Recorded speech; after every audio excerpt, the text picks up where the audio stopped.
what I'm hoping to do in the next 20 minutes or so is to look at the major jigsaw pieces that I think are relevant to setting up a social enterprise in the Rhondda and across the heads of the valleys, which could provide skills training for young people, help with repair of the housing stock, and also look at the links with the environment, which I'll go into. There are a number of key pieces of the jigsaw that we need to look at. I'll just take you through those one by one, and perhaps draw it together at the end. So, the first, and you forgive me for starting from this point, they reflect my own interest. I think the first part of the jigsaw puzzle that I want to bring to your attention is the environment, because I think this is a key component of what we're about here.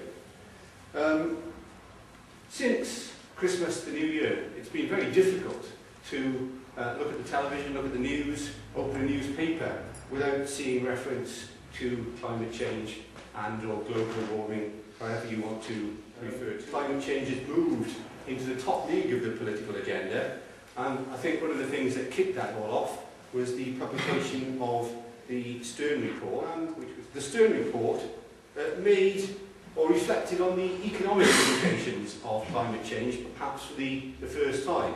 There's also been said about environmental and social impacts of climate change, but the Stern Report looked at the economics for the first time. And the main conclusions that came out of that was that the economic cost of adapting to climate change at some future date, not now, at some point in the future, would be extremely high, and that it would result in major economic and social disruption later in the century. So now Stern was saying there's going to be big economic costs in the future, together with major economic and social dislocations of the scale of major depressions that we saw early in the last century. So in the counterbalance to that, he also emphasised that strong early action to combat climate change considerably outweighs the costs. So the main message was, start doing something now, don't put it off until later, because you're going to pay for that in all sorts of ways if you don't. The context for looking at environmental issues in the broader sense is sustainable development. And sustainable development is looking, as Gary has reflected, at how economic, social and environmental actions can tie together to have patterns of economic and industrial development and growth which don't carry on and characterise the way that we've acted over the last 100 years.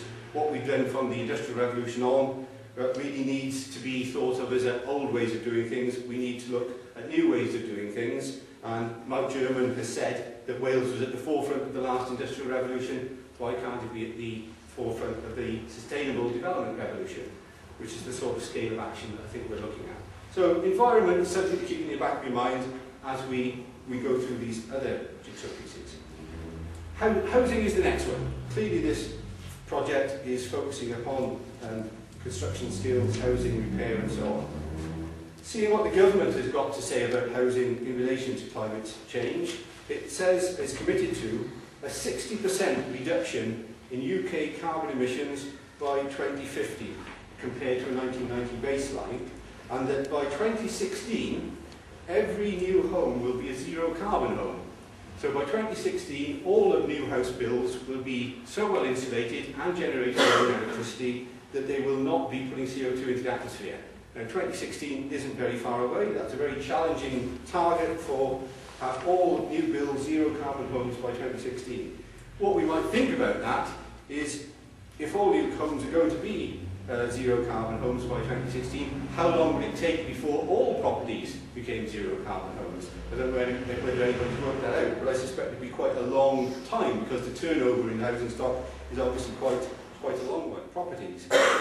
Housing at the moment is responsible for 15 to 20% of all current CO2 emissions in this country. But if we look at the housing stock, 2/3 of the buildings that will be standing in 2050 are already in existence. So the business about new builds being zero carbon rating is great, but what are we going to do about all of those houses that are going to still be with us half a century from the nature of things? Central heating systems will have to be replaced, boilers will have to be replaced, major elements of the energy distribution network within this country will have to be replaced. So there'll have to be major expenditure and investment into those sorts of activities anyway. But the opportunity arises in replacing those, to replace them with something that's more environmentally friendly and reflects technology which is geared towards sustainable development. The message is that should be there first, is once you've done that, to look at the opportunities for microgeneration and micro-renewables. There's a wide range of technologies now available, and many of those have been installed in various buildings and exemplar projects around Wales, but their profile, awareness of them, is not very high.